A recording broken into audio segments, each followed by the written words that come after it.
Let's start. So in today's session, we will be talking about different things about DNA. So some of the contents are here.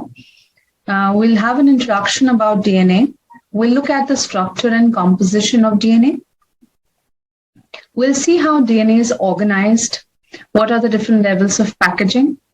We'll also talk a little bit about genome or genetic manipulation, which is if you modify, how can you modify your DNA? And then we'll look at some of the interesting and very important techniques, genome editing techniques that are available out there. They're highly specialized, highly sophisticated. And we'll also look at some of the applications of genetic manipulation. We'll look at some of the current applications. We'll also try to look at some of the future applications where work has started, but it's not out there commercially available yet. So, what is DNA? So I'm sure if you are in undergraduation, which means you're doing your bachelor's program, you must have heard DNA. It's very much talked about, be it in your books, in your class, in movies, in detective serials. You must have heard about DNA. DNA stands for deoxyribonucleic acid. We generally say DNA rather than saying the entire word. Why is it important? It is important because it is the hereditary material in humans and in all other organisms. What does the word hereditary mean? We have heard hereditary when we talk about this person looks like his father, he has got eyes just like his father, or he has got he walks just like his mother, or you call it a resemblance. But basically there is a lot of science behind it rather than just by chance somebody looking like his parents, his grandparents. This is all because of DNA. And this is all because of genes that are present on the DNA. So we inherit this DNA or genetic material from our parents. So that is why it is one of the most important genetic material, or it is one of the most important components of our being. Now, we will be talking more about its structure in the later part, but what is important is we have to understand we as humans, we have got double helix of this DNA. What is this double helix? How does it look like? Why is it in the first place as a double helix? We'll talk about it in the later part of the presentation. So this DNA is involved in the development of a person or an organism. We are not just talking about eukaryotes or humans. We are also talking about animals, plants, all living things. They all have genetic material, which may vary in the sense some of them may have a slightly different structured genetic material, or the location is different, but everybody has got genetic material. Mostly, except a few exceptions. So they are involved. So if you look at eukaryotes, if you look at humans, they are involved in development. They're involved in day-to-day functioning. They're involved in growth of the person. They're also involved in reproduction. So all these functions are very important, and DNA forms the basis for all of them. Besides DNA, we have another genetic material, which is called as the RNA. The full form is ribonucleic acid. So both of them belong to nucleic acids as a group. So if you categorize DNA, RNA, you categorize them under nucleic acids. So when I say nucleic acid, I'm not only talking about DNA, I'm talking about RNA. And there are different types of RNA. There is mRNA, there is tRNA. So you're talking about different types. But essentially, you're talking about DNA and RNA. Now, this nucleic acid, along with 3 other components, these form 4 major types of macromolecules that are very essential for all forms of life. What are the other three? Proteins, lipids, and carbohydrates. And if you have studied cell biology, or if you have studied any type of biology, I'm sure you must have come across all these three components. And also, I'm sure, nucleic acids. So everything a living body is made up of, it is made up of proteins, lipids, carbohydrates, and nucleic acids. So these are called as the four major molecules of life, or macromolecules. Macromolecules means bigger molecules, because we have smaller molecules as well.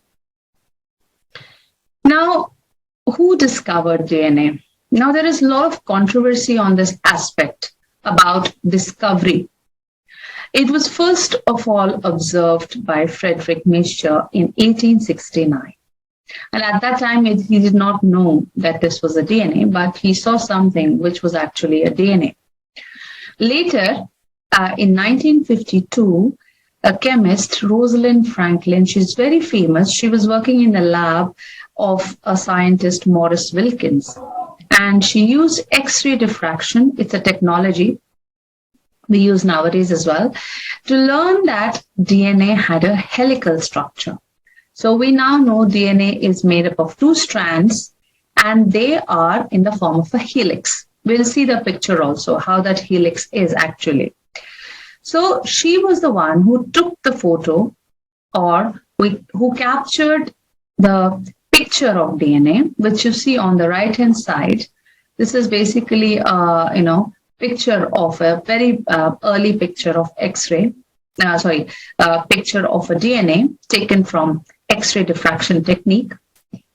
And she called it photo 51. So it came to be known as photo 51, and it's very famous.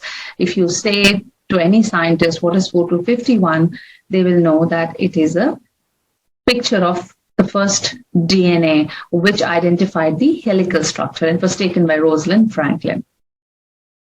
But the next year, in 1953, two other scientists, James Watson and Francis Crick, they were credited for this double helix model of DNA because they published their work in a very, very famous paper in the journal Nature. I'm sure you must have heard the word of the name of the journal Nature. It is one of the most famous, reputed journals still today. And if you can publish your paper in Nature, I mean, it shows the kind of the credibility of your work. So very, very famous, very, very important journal. So both of them worked on this structure, and they published the double helical structure of DNA. And these two people, Watson and Crick, were awarded Nobel Prize in Medicine in 1962. For what? For their discovery concerning the molecular structure of nucleic acids and its significance for information transfer in living material. Interesting fact is that Rosalind Franklin, she was not included in the award, even though this was the fundamental thing that she had identified. She was the one who had actually come up or taken the picture of DNA and showed that it had double helix. But she was not included in the award. All the credit was given to Watson and Crick. And today also, when we talk about DNA double helix, or we talk about DNA structure, we always talk about Watson and Crick model. We always say Watson and Crick model. We don't generally talk about Rosalind Franklin. But she was the first person, and she contributed greatly to the understanding of the structure of DNA. So where is this DNA found? So if you look at the eukaryotic cells like us, I mean, we have got eukaryotic cells. There are some organisms which are prokaryotes. Their cell structure is slightly different, and our cell structure is different. So all the eukaryotes, the very important aspect of their cells which make them up is that their organelles, their cells, they have got organelles which are membrane bound. So membrane bound means like I have nucleus, or any organism which is an eukaryote has got nucleus, and it has got a envelope. It It has got a definite boundary. Then there is another organelle, endoplasmic reticulum. That is also bound by a membrane. Then you have mitochondria, then you have lysosomes, a lot of organelles. All of them are membrane bound. They have a definite outer membrane, and they are all held into the cells. So these cells also have a membrane. We call that plasma membrane. So eukaryotes have got membrane-bound organelles, and this is one of the defining feature of all eukaryotic cells. So in eukaryotes, where is this DNA located? This is located in the nucleus. Nucleus is present in the cell, and it forms as one of the most important organelle of the cell. And why is it important? Because it houses the DNA. It has got the DNA. It has got the most important component in it. So that's why DNA is considered, that's why nucleus is considered to be very, very important organelle of the cell. But one very interesting aspect is that we have another organelle called as mitochondria. That mitochondria is responsible for the energy production of the cell. So all the energy that we need in our body. So if we have to do any kind of work, if cells have to metabolize food, if cells have to move a muscle, all of that requires energy. And in our body, in eukaryotes, that energy is present in the form of ATP. And ATP, when you say the word ATP, it simply means energy molecule. So this energy molecule is very, very important, because if you don't have ATP, cells will not be able to function. It will not be able to do any kind of work. So this ATP is produced by mitochondria. Now, interesting point is that mitochondria also has a small amount of DNA. Okay, so the packaged form of DNA is called a chromosome. Now, the DNA that you see as a double helix, that is not how DNA is packaged inside a cell. Yes, it is in the form of a double helix, but you don't see that double helix like that, because it is packaged, it is compiled, it's packed, it's tightly packed into a chromosome. So when you look under a microscope, when you try to see inside the nucleus, you will be seeing chromosomes rather than the DNA molecule on its own, because that DNA is packed. So we're going to see how this DNA becomes a chromosome. That is the second part of our PPT. We'll see how this is packaged, and why is there a need to package DNA? Why can't we just have a double helix lying about in the nucleus? Next term is genome. I'm sure you must have heard this word genome, and genome is basically the entire complete set of the nuclear DNA. When you look at it all together, that is your genome. So, and you can have single DNA molecules, and you can have different chromosomes. But if you look at all of them together, it will be called a genome. Has someone raised the hand? If yes, if you can wait, that will be great. But if you want to type your message here, that is also fine. Okay. So that is the genome. So nowadays you will see people are not talking more about DNA. They're talking about genome.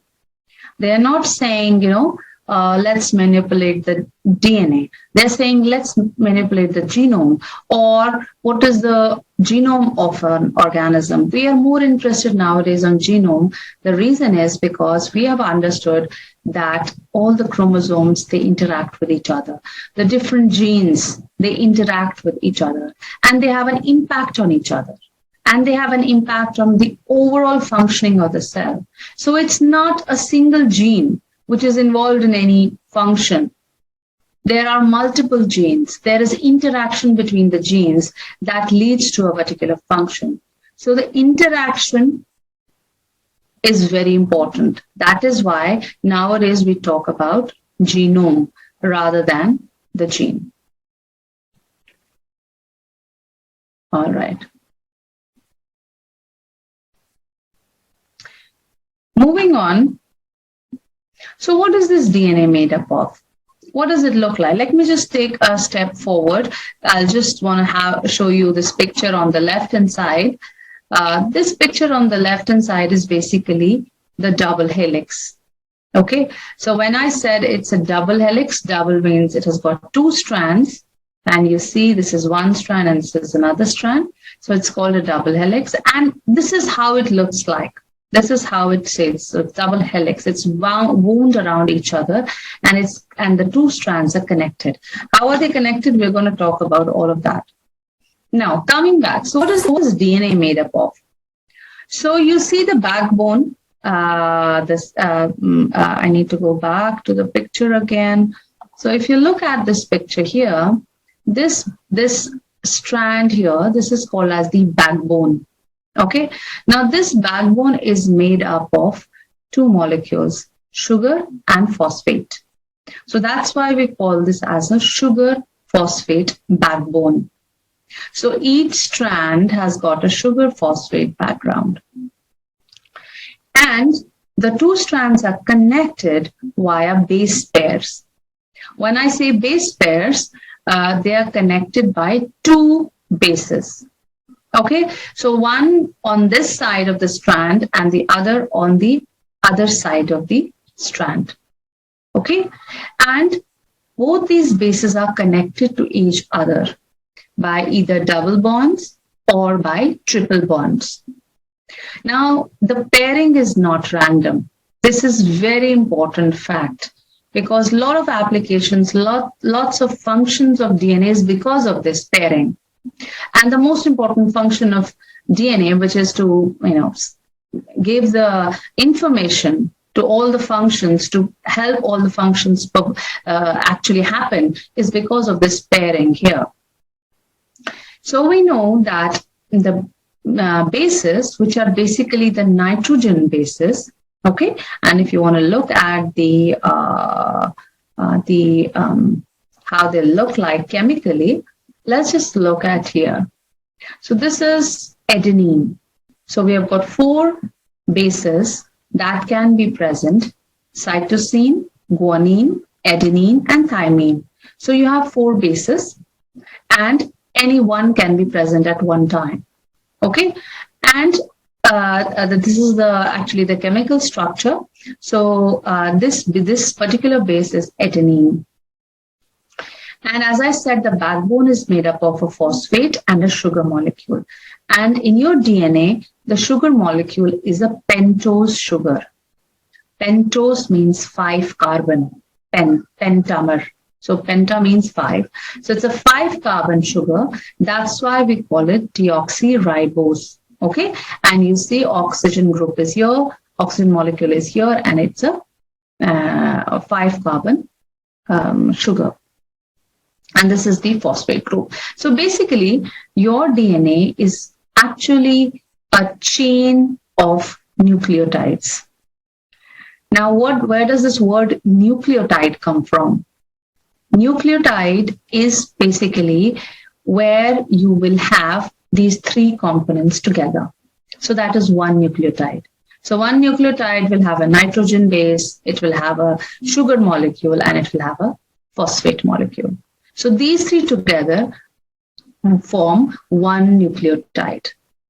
That is why we call DNA as a polynucleotide. Poly means many, nucleotide means this particular molecule, which is made up of these 3 things. So a chain of nucleotide molecules is basically a DNA. Okay, so you have in this picture, if you see, you have sugar phosphate backbone, and to each sugar phosphate you have a base attached to it that forms the one nucleotide. Okay, so you have nucleotides one after the other forming a polynucleotide. And you see, one very special fact about this is that the bases will pair in a certain way. So you have A, adenine, it is always going to pair with the thymine, which is T, by a double bond. And you have a C, which is always going to attach to a G, that is guanine, cytosine with guanine with a triple bond. So this strand can have any of these nucleotides, but the next strand will have a complementary nucleotide. This is called as complementarity. So A binding to T or T binding to A, C binding to G, and G binding to C. This is called as complementarity. So that is why you see nowadays when you have to synthesize, a DNA, or when DNA undergoes replication, how does it synthesize? It's the two strands separate and each strand acts as a template. What does template mean? Template simply means that it creates a copy which is complementary to it, because it knows if there's an A here, the polymerase, the enzyme has to add a T here. And then polymerase will have to add A next. Why? Because on this side it's T. So it knows, it doesn't have to use its brain. The enzyme has to just look at what the DNA has on the template strand. It is going to make a copy of that. It's going to create another copy which is complementary to the original copy. So this base pairing is very, very important. I want to introduce another term here, which is called as nucleoside. We know what nucleotide is. We just talked about it. It's a nucleus, it's a nitrogenous base, it is a pentose and a phosphate. But if you don't have a phosphate, without phosphate, it will be called as a nucleoside. So sometimes, you hear the word nucleoside, you should immediately understand that this nucleoside does not have a phosphate group. So without phosphate group, it is a nucleoside, and having all three components, it's a nucleotide. So what do we have in humans? In a human DNA, we have about 3 billion bases, and more than 99% of those bases are the same in all people. Okay, so there is very tiny difference between people, but that difference makes such a huge difference as we being so different from each other. And they've got about 20,000 or to 20,000 genes on 23 pairs of chromosomes. So we as humans have 23 pairs of chromosomes. The interesting fact that we said about DNA is the ability to store and transmit information. Okay, so it can store information, it knows the information about every aspect of the cell and how it can transmit that information to the progeny. It lies in the fact that the two polynucleotide strands twist around each other, form a double helix. So all this aspect of getting passed on to the progeny, it all depends on the fact that it is a double helical structure. Okay.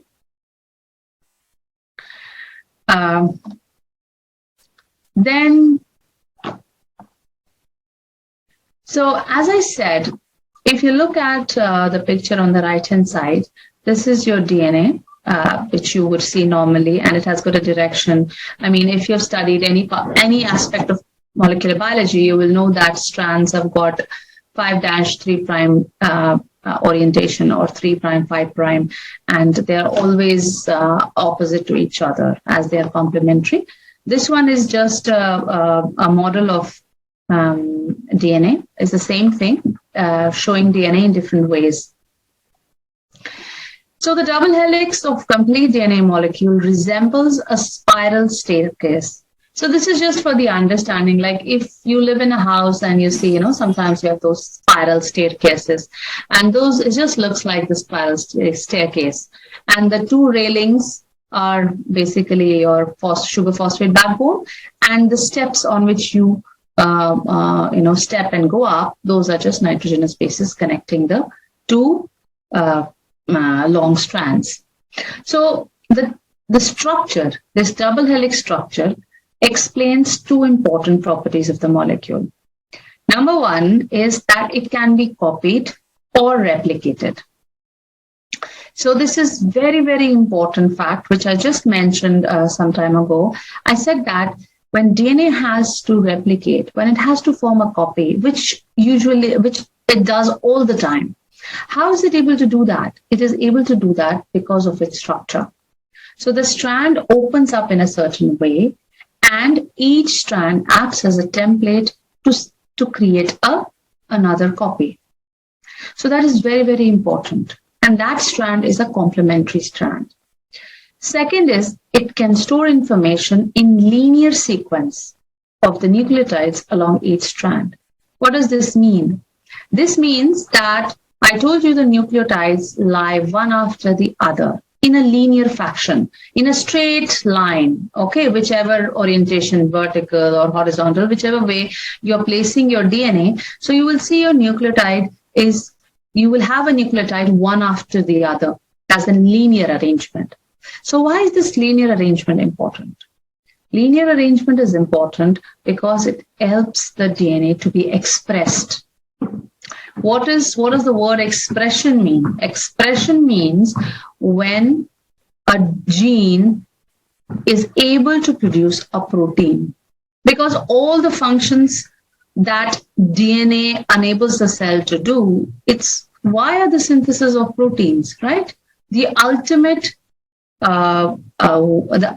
ability of DNA is to actually express and give rise to proteins. And we know that proteins are everywhere in a cell. Everything that a cell does is because of proteins. You have structural proteins, which make up the cell, make up the organs, make up everything.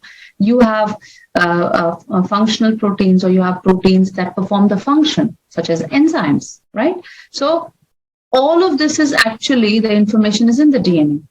And how is DNA able to pass on this, or, move this information downstream, or is able to actually express itself? It's because it is in the linear fashion. All these nucleotides are placed one after the other in the strand, and they are responsible for expressing the expression and production of the synthesis of the proteins. And those proteins go and do the job. In addition, when proteins are being made, the double helix unwinds to allow a single strand of DNA to serve as a template, which I just mentioned. This template strand is then transcribed to mRNA. mRNA is a form of RNA. It's an intermediary form. I'm sure you must have heard the word or the term central dogma. Central dogma is simply in the nucleus, what is happening? You have a DNA. DNA can give rise to a copy of DNA, which is called as replication. DNA can also give rise to a copy of RNA, okay? And that RNA is spliced, it's cut to remove the unwanted pieces which do not code for anything. Only the expressing part stays in the RNA, and that is called as splicing. And then that mRNA gives rise to the proteins that has information about the proteins that are coded. So forming RNA is called transcription, and from RNA, when you get protein, it's called translation. So this is basically central dogma. So this is very, very vital for production of a protein. And this production of protein, we generally don't say production of protein. In scientific terms, we say gene expression, or we say protein expression. So that is what it means. Now going a little bit deeper, yes, we understood what is DNA made up of chemically, but now we need to know what are genes, because that is what is actually producing the protein. So we understood that there are bases, right? Between the two strands, there are bases that are sticking to each other, and they form the DNA. And those bases, they are in a certain order, which we also saw. And that is called as a genetic code. And the 4-letter alphabet, A, T, G, C, these are names of the bases, adenine, thymine, guanine, and the adenine, thymine, guanine, and what was the other one? Cytosol, okay? So these 4 bases, they can be, they are arranged in the in our DNA, and their arrangement, they form a 4-letter alphabet that is called as a they form the alphabets. They're just like alphabets, A, B, C, D, E, F. And then you form words out of those alphabets. And when you have these in a certain sequence, that represent a codon. So if you see here, you have A, G, C. This is the codon, and it gives rise to an amino acid, serine. and you have ACC, then if you have it in this sequence, it will give rise to threonine. So this is also amino acid. Now, why are we talking about amino acids suddenly? We all know that proteins are made up of amino acids, right? So the DNA will enable the cell to form these amino acids in a certain sequence, and then they combine together to form the protein. So the ultimate product is the protein, and each of these is going to synthesize an amino acid, which is going to, attach to each other in a certain way to form a particular type of protein. What is gene? Gene is the basic physical and functional unit of hereditary. It consists of specific sequence of nucleotides at a given position on a given chromosome that codes for a specific protein. This is what we just understood. Gene is a sequence of nucleotides. We know already what a nucleotide is along the DNA strand with a start and a stop codon. So this is a codon, right? And each codon means a specific thing, right? So this codon means that it is going to give rise to amino acid serine. This amino acid threonine. Likewise, you have got a start codon. That start codon, AUG, that's AUG. That will tell us that this is the start of the gene.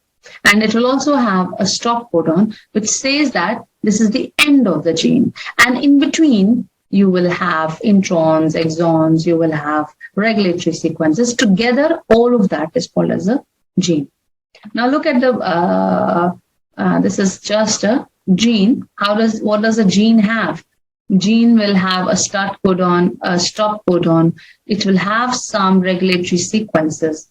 Regulatory sequences are the sequences that, regulate the expression, that will help the gene to express when it has to express and produce a protein, when it doesn't have to, when it has to produce more protein, when it has to produce less protein. So it's going to enable all of that. And then it has got exons, and then it has got introns. Exons, which are here, are the coding regions. These are the regions that have information about the amino acid. And introns are the non-coding regions. That means they do not essentially code for an amino acid or a protein. This is a general structure of the gene, and that is what gene has got. Now, so that's about the structure. Now, important fact is that each of us has enough DNA to reach from here to sun and back more than 300 times. You can imagine how much DNA we have. But it is packed in a nucleus. Nucleus is further inside a cell. We can't even see a cell. It's so difficult to see the nucleus because it's even smaller than the cell. And inside that cell, we have got so much of DNA. How is all of this DNA inside that tiny space? This is a very, very intriguing aspect. How is all this DNA packaged so tightly into the chromosomes, and then it is, inside this tiny nucleus, which we can't see so easily with our naked eyes. We need a microscope to actually see it. So for this understanding, to really know how this is packaged, it's very important to understand the packaging. It is very, very important to understand how DNA is packed inside a nucleus. You all know this. I already mentioned that humans have 23 pairs of chromosomes. Pairs, that means 46, which are present inside the nucleus. It has got so many genes, 20,000 to 25,000 located on 23 chromosomes. We know this. We have been talking about eukaryotes, but quickly we want to look at prokaryotes. And I told you earlier that the defining feature of eukaryotes is the membrane-bound organelles. And prokaryotes lack that. Prokaryotes don't have membrane-bound organelles. So where is the genetic material present in the DNA, in the prokaryotes? In prokaryotes, genetic material is lying in the cytoplasm. So this is the bacteria It has got cytoplasm inside it, and the DNA is just lying about there. And this is called as the nucleoid. So the region where this DNA is present, where the genetic material is just lying, that area is called as a nucleoid. Also, some bacteria have got additional genetic material, and that is a circular DNA, small loops of circular DNA, that is called as the plasmids. So if you look at the size of the genome of E. coli, it's 4.6 million base pairs, and it's approximately 1.1 millimeter in length if you cut and stretch it out. So 1.1 millimeter, not too long, but still, quite long. Eukaryotes, on the other hand, have got double-stranded linear DNA molecules. There are several, and they are bound inside the nucleus. Then human gametes are there. These are sperm or egg cells. They have got 23 chromosomes. A normal body, which is a somatic cell, they have got 23 chromosomes, or you say 23 pairs of 46 chromosomes.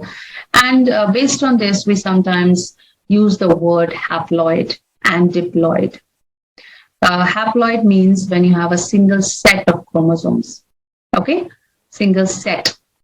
So that is 23 chromosome is one set. So we say haploid cell. So gametes, which are sperms and egg cells, they're haploid. They've got one set of chromosomes.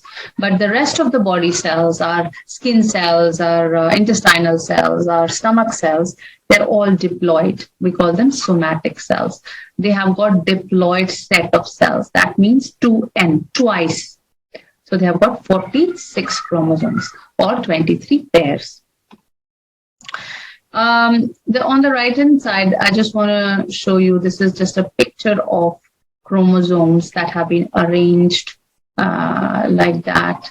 They have been, you'll say, why are they colored?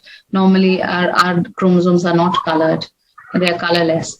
But they have been tagged, with probes and with certain chemicals, which give them a color. The reason why we are coloring them is because we want to see them separately. We want to see, them. This is called as karyotyping, or this is a karyotype. So you can see all these are chromosomes that are present inside a single cell, and 22, and there is one X and Y chromosome. Which I just mentioned that we have got such a very, very long DNA, and how is it packaged? And we need to understand this, and we have to also understand that we have got 50 trillion or more cells. So that means we have got 100 trillion meters of DNA per human. Imagine the kind of quantity of DNA we have, and yet we are not able to see that DNA. And why is that? So it's because of the way it has been packaged and put together inside the cell. Now, I'm sure you may have done some experiment on mitosis. I'm not sure if you've done or not, but if you've done, or if you have not done, we'll still talk about it. You will see when you're looking under a microscope, you will see a cell. That cell is an interphase cell. What do you see? You see a nucleus inside the cell. And if you stain it with a color that stains the DNA or the nucleus, you will see that your nucleus has got a uniform staining, which simply means that your genetic material is present in the form of very thin, long threads. This is called as chromatin. So now, normally when cell is at rest, this is how the genetic material is present. This is how it is. But once the cell has to go for division, when the cell has to divide and give daughter cells, which every cell does, it needs to divide the genetic material equally between two daughter cells, right? Because you have two mitosis, you have two daughter cells, and you have to give equal amount of DNA. And in case of meiosis, you have to generate 4 daughter cells. And again, you have to ensure that everybody gets the equal amount, right? How do you ensure that? Just imagine if you have a thread. Normally we have thread on top of that, what do you call that? If you wrap thread around something, it is in a certain organized form. If you open the thread, then how would you divide it equally into two parts? It becomes difficult. So that is the reason why, because just before the cell has to go for division, it tries to make its genetic material into a compact form. So that when it's compact form, if you look at the picture here, this is your interphase, this is your resting cell. Now it has to go for cell division. So what are you seeing? Inside the nucleus, suddenly you can see chromosomes. Earlier, there were no chromosomes. This was in the form of a long thread, which is, spread out throughout the nucleus. But as soon as the cell is preparing for division, it tries to organize itself. It organizes its genetic material into chromosomes, which are very, very short and thick threads. So all these chromosomes have got all the DNA in them. Now, then what is going to happen? It will be much easier for the cell to separate and give two daughter cells equal amount of genetic material. So that is the reason. Now, so the first level of packaging is with the help of histones. Histones are proteins that help at the first level of packaging. Okay, so these proteins that compact chromosomal DNA into microscopic space of the eukaryotic nucleus, resulting in the formation of DNA protein complex called as chromatin, which you see in this picture here. This is chromatin, the thread form. So this is, you will have histones, you will have these histone proteins holding on to the DNA. So it forms a complex. What is the function of histones? They provide energy for folding of DNA. They are usually positively charged, and there are different types: H1, histone 1, H2A, H2B, H3, H4. So we know that DNA is negatively charged. These histones are positively charged. So they form a very strong interaction with each other. They bind very tightly with each other. And chromosomal DNA, when it is packaged with the help of histones, they form nucleosomes. I'll show you the picture also. So you see, these are histones, and around these histones, DNA has been wrapped up. And then there's a small linker DNA that connects it with another nucleosome. Then that is connected with another nucleosome. Then that is connected with another nucleosome. So you see, these are all nucleosomes, and they represent just like a bead on a string, which simply means if you have a necklace which has got beads next to each other, okay, then that this structure is called as the beads on a string structure. And these are, all of these are nucleosomes. So what are these nucleosomes made up of? It is made up of 8 histone molecules, basically two of each. Okay, so 8, and then on it is wrapped our DNA. So you see, that's the first level of packaging. It is wrapping around the histones.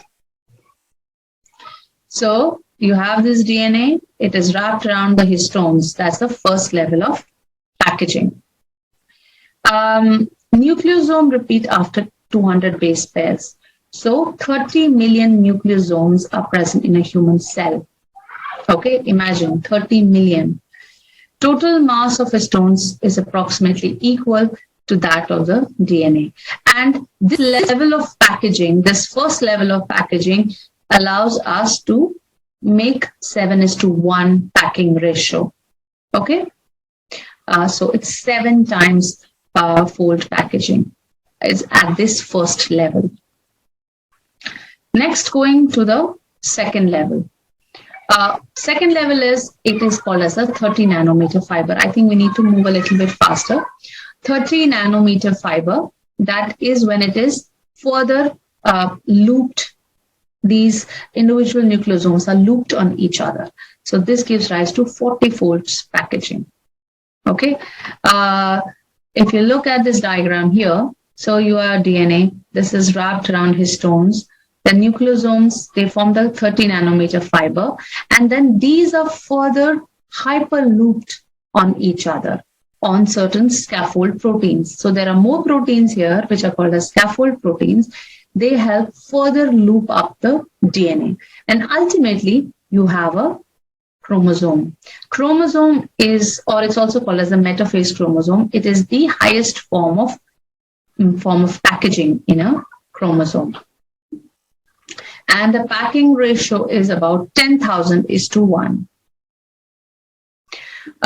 Moving on, so this is the same thing showing how you have reached to a metaphase chromosome. So if you look at the metaphase chromosome, so the basic structure, basic component is your DNA, but it is supercoiled at different levels to actually give rise to this metaphase chromosome. Why is this packaging important? We already talked about it's important to fit DNA in the cell, and also to regulate gene expressions to ensure that we are able to express proteins and divide DNA into daughter cells. Next aspect is genetic manipulation. Genetic manipulation is how you can alter DNA. And nowadays, this has been happening since long time.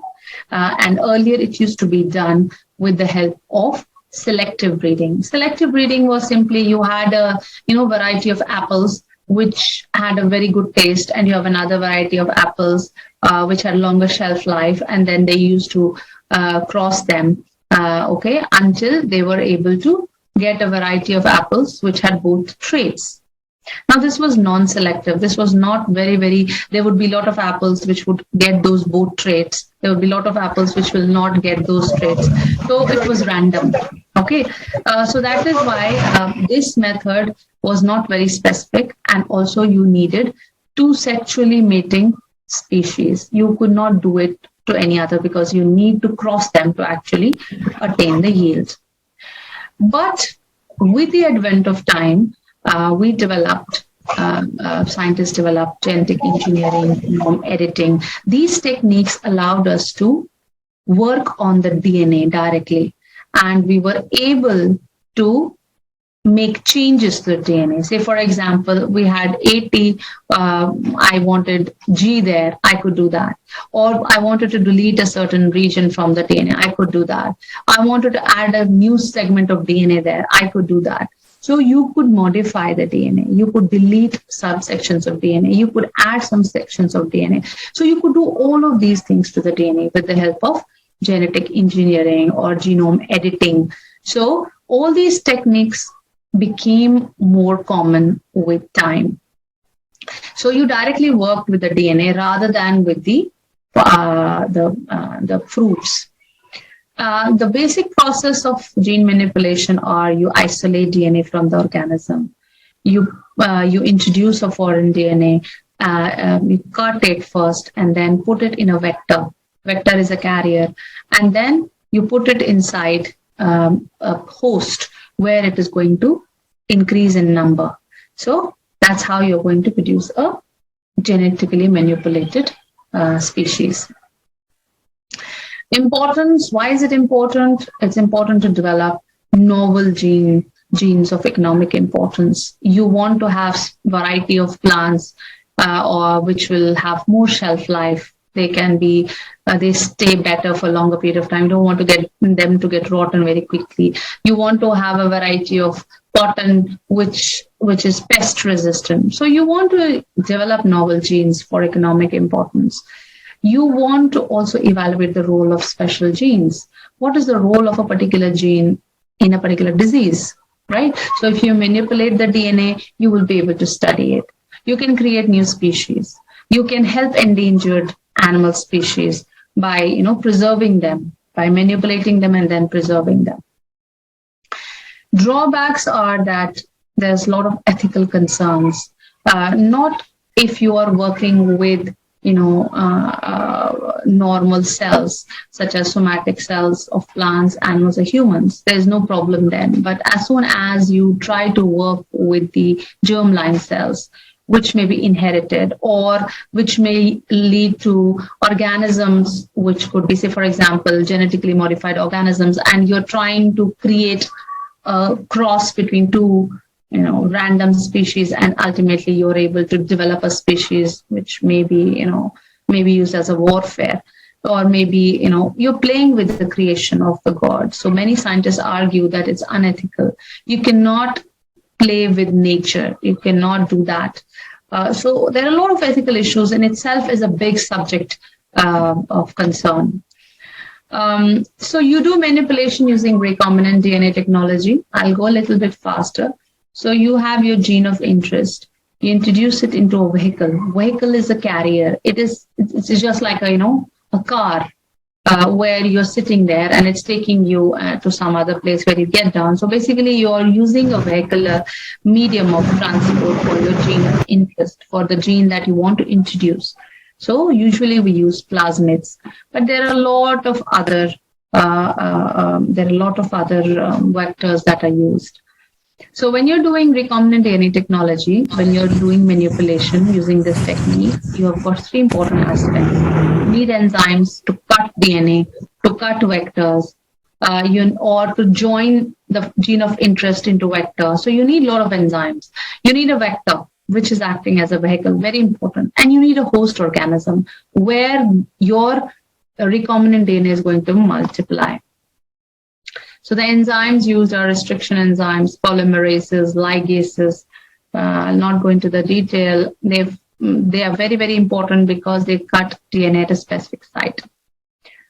Vectors, as I said, plasmids are most common. You have viruses, you have yeast cells. All of them can act as carriers to carry your quarantine. So you have plasmid vectors, you have DNA fragments.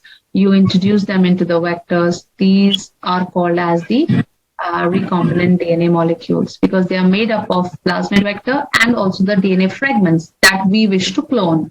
Then you put them in a host here, which is the E. coli, and they give rise to copies of the same DNA. Host generally E. coli is used, and there are a lot of methods through which we can deliver the DNA into the cell. There are physical methods such as microinjection, bioballistic gun. There are biological methods such as using using microbes also. And ultimately, you're able to all whatever you're getting in the end, you're getting clones which are identical to each other genetically. Very important aspect. So steps: isolate the genetic material. You cut the gene at specific sites. Then you do polymerase chain reaction. Amplify the number of copies. You don't want only one copy, you want thousands and thousands of copies. So you have to do a process called as polymerase chain reaction. Then you have to ligate the DNA molecules. Then you have to insert the recombinant into the host. This process is called transfer.